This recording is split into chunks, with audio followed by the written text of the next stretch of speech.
What's up, baby? What it do, man? How y'all feeling up in here, man? I want to welcome y'all to my YouTube channel. I know a lot of y'all be seeing me on my shorts, doing my thing from my long form videos that I do, my morning motivation shows on the clock with Doc, and I pray that y'all will start tapping into that. But I've been told, man, you got to start doing more long form videos, more learning, more teaching, just so people can get to know you for you, right? So that's what I want to do on this video, man. I just want to expose y'all to who I am, man. Kind of let you know the guy behind the camera and let you know what I've been through in my life, because I know a lot of times y'all see me teaching and giving these great clips, but you don't really get to know me for me. So that's what we gonna do today, man. So I just want to introduce myself. My name is Edward Amy, right? But they call me Doc, but now I am Unk'L Doc, because you know how we all got that one uncle that's just super cool, that you can really go to him and talk to him about anything, but at the same time, Unc can really check you. Like, he can really talk to you and get to you in your mind to make you think about things from a different perspective. So that's me, man. I'm Unk'L Doc. So I just want to tell you a little bit about me and where I come from, man. My biological father, he was murdered when I was 6 months old. My mother, she had some complications with drugs when I was 5 years old. And so when I was 7 years old, I went to go and live with my grandmother, who was already taking care of my older brother, two of my uncles, and one of my cousins. And I was the baby, and I was doing everything that I saw them doing, because my grandma lived right in the middle of the hood, right? By the age of 11, I became a product of my environment, meaning I was doing what I saw everybody else doing: smoking, skipping school, drinking, getting in trouble, shooting dice, messing with girls. If you can think about it, what was going on, I was doing it. By the age of 13, I thought that I was going to rap, smoke weed, and hustle for the rest of my life. So I dropped out of school.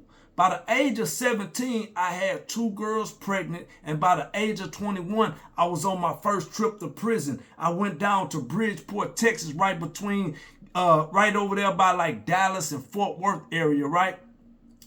Same thing, didn't learn my lesson, got out of prison, and ended up going back on a parole violation like 7 or 8 months later, right?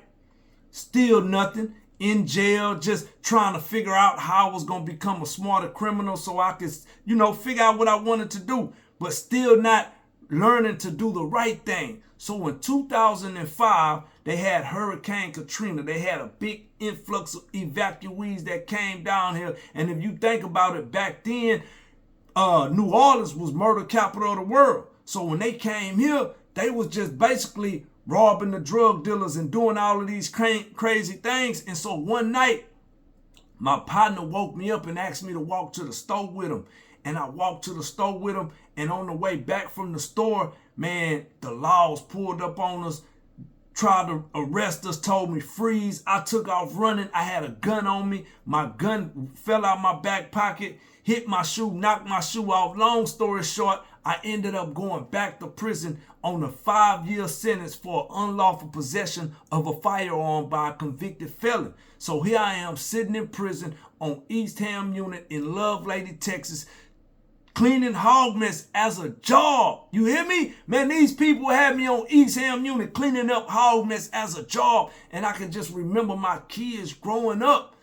And I knew that my kids wasn't really cut out for the streets like I was, because they was being raised different than I was. And I can just remember getting my parole denied and going in the corner and saying, God, like, if you real, like everybody say you real, you'll get me out of this, man. And if you get me out of this, I'm done. I'm finished. And so I ended up getting out of prison November the 23rd, 2009, vowing to never go back. I got out of prison. I was doing really, really good for a while. End up kind of getting not really into some more trouble, but going back on the word that God told me not to do. And I started hustling a little bit more.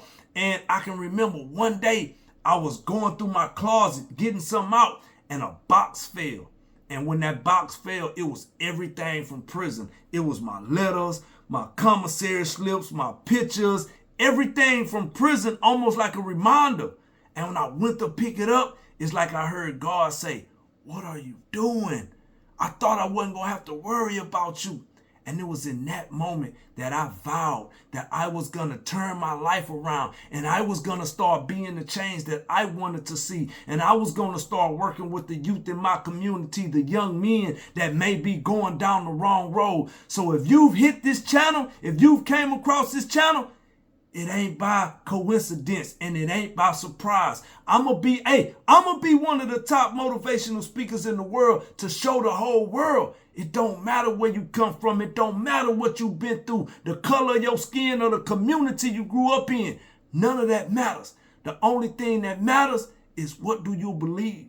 So if you believe in chasing your dreams and you believe in going higher and not being stuck at where you're at, you got the right channel. So, man, won't you subscribe to my channel? Won't you like, share, and comment and tell me what you think, man? Because I look forward to doing life with y'all, man. So thank y'all for coming, showing up, and it is going to be more content just like this, motivating, encouraging, showing people you can do anything you put your mind to.